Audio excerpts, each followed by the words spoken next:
if you know what you're doing. But another reason why I would always pick real estate over the stock market is real estate holdings are seen as assets by financial institutions. Stock holdings are not necessarily seen as assets.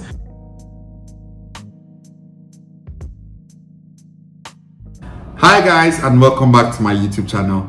Today I'm going to be telling you why I think real estate is a very good source of passive income. So what is passive income? Passive income is income that is not very time or labor intensive, meaning that it's income that's going to keep coming in even if you don't actually put in any work. So I think it's very important to have passive income because if you think about it, on a day-to-day, a lot of people go to work not because they love what they do, but because they need the money they get from work to sustain their lifestyles, right? So having passive income is good because having that passive income actually frees up time for you to go and pursue the things that you actually love, the things you care about, the things that you want to do with your time. So now we've defined what passive income is. The next question would be, what are some sources of passive income? And some of them include passively investing in the stock market, investing in cryptocurrency, having real estate income, peer-to-peer lending, having a blog that generates income for you, just to mention a few. So of all these options we just mentioned, my favorite, as you can guess, is real estate. And I'm going to be telling you why and how you can leverage real estate as a source of passive income. So for those who do not know, I love real estate. I've been passionate about real estate from a very young age.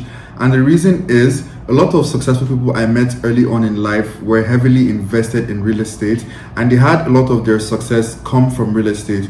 So I've always seen real estate as a sure way, nothing's really sure, but as a very likely way to become successful in life. And there are numbers to back this up. So in the US, in the last 39 years, real estate has appreciated on an average of 6.77% year on year. And in Canada, it's been 6.11% in the last 15 years. So in general, put together for North America, it's been about 6.44% in the last 15 years, which I think is a good return on investment because inflation is about 2% a year. So you're still coming ahead by 4% every year. Another reason I think real estate is a very good source of passive income is that the real estate market is very stable and to a degree very predictable. I do have to say that return on real estate investments has a lot to do with the actual location of the property. So based on the location, the returns are going to differ, but for the most part, real estate, when the real estate market moves, it tends to move up. So your property is almost always going to appreciate in value. Just as with any other kind of investment, time in the market beats time in the markets in real estate investing. And this means that you want to invest as early as possible. So remember we said when the real estate market moves, it tends to move up. So the longer you wait to invest, the higher the entry price is going to be for any type of property that you are interested in. So how do you generate passive income from a real estate property? Now, as a landlord, when you own a property, you put tenants in that property if you want to use it as an investment, right, or as a rental property. Every month they pay you rent. There are a few things you're going to need to take care of with the rent. Number one being your mortgage, right, which is the money you owe the bank on the house. The other things you want to take care of are your management fees. So landlords who own multiple properties tend to have property managers, right? So people who manage the properties for them so they don't have to actively put in time with those properties. And those property managers cost money. So you're going to need to cover their salaries from the rent you get. Another thing you want to consider is your capex. And then the last thing you want to take into account is your vacancies. You want to save money for vacancies. So now what is capex? Capex is, in essence, money that you require to run your business or to keep your business running. So as an example, as a landlord, if your tenant calls you in the middle of the night saying, hey, the toilet broke down, now you need to call a plumber to go take care of that issue. And it's going to cost money, right? They're not going to do it for you for free. If you don't have any money put away for occasions like that, you're going to have to pay out of pocket, out of your own paycheck. So that's where capex comes in. Every month after paying your mortgage, you want to be saving a certain amount of your positive cash flow towards potential building repairs. So anything like a leaking roof or a damaged toilet or a new microwave that you need to put into the property, whatever it is, the money you're saving towards those potential purchases is your capex. So now we've spoken about having rental income, and this is the primary source of passive income in real estate. If you remember towards the beginning of the video, I mentioned passively investing in the stock market as another means of passive income. This can be a good source of passive income if you know what you're doing.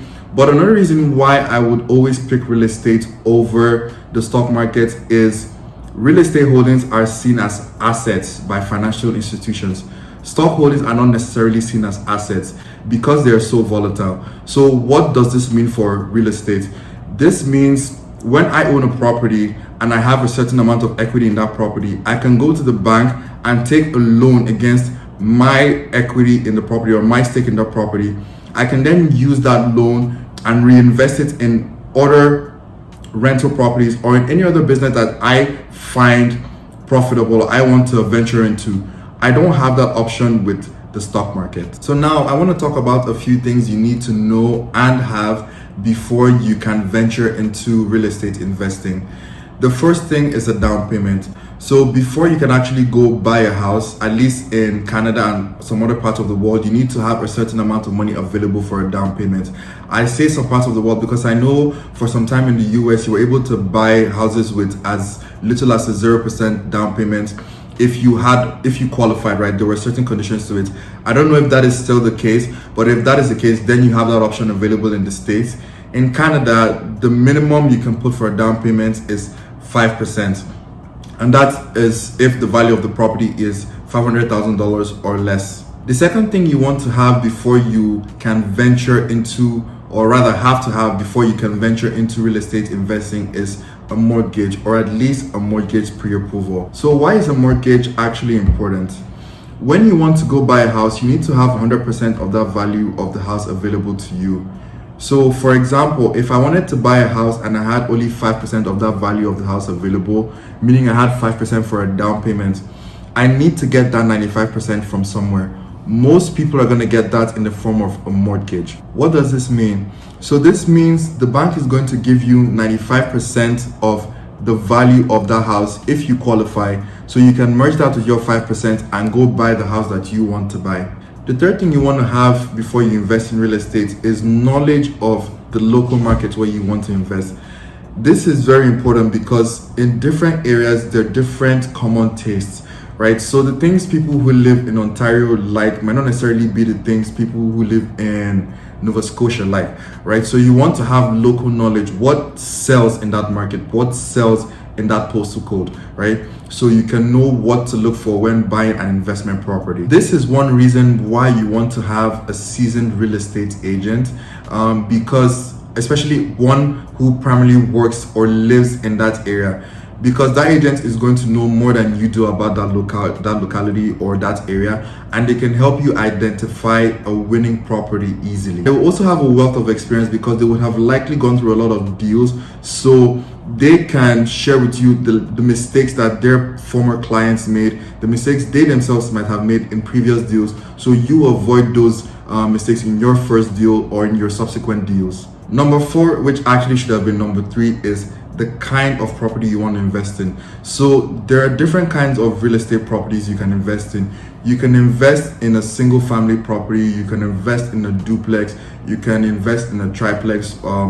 There are different kinds of properties you can invest in, and in different areas, different properties do well, right? So having a real estate agent, a local real estate agent, will help you know what actually moves the most in the area you're looking to invest in, and they can help you strike that lucrative deal. Okay, thank you guys so much for coming to check out this video on the channel. Thank you for those who actually spend the time to watch every video. It takes time to make the videos, so I appreciate those of you who actually watch them. And also thank you for your continued support. We just hit 100 subscribers on the channel, so I'm very grateful to everyone who subscribed. Now we're aiming for 1,000. So please make sure you subscribe if you haven't done so already. Share the channel with your friends. I know I myself am learning, but I know for a fact that there are people who can learn from me. So feel free to share the channel with your friends so they can subscribe as well. Make sure you like this video. Drop a comment if you have a question or anything you would like to add that you think I missed. Please drop in the comments so I can learn from you and other people can learn from you as well. Or feel free to send me a DM. I always drop my Instagram as well,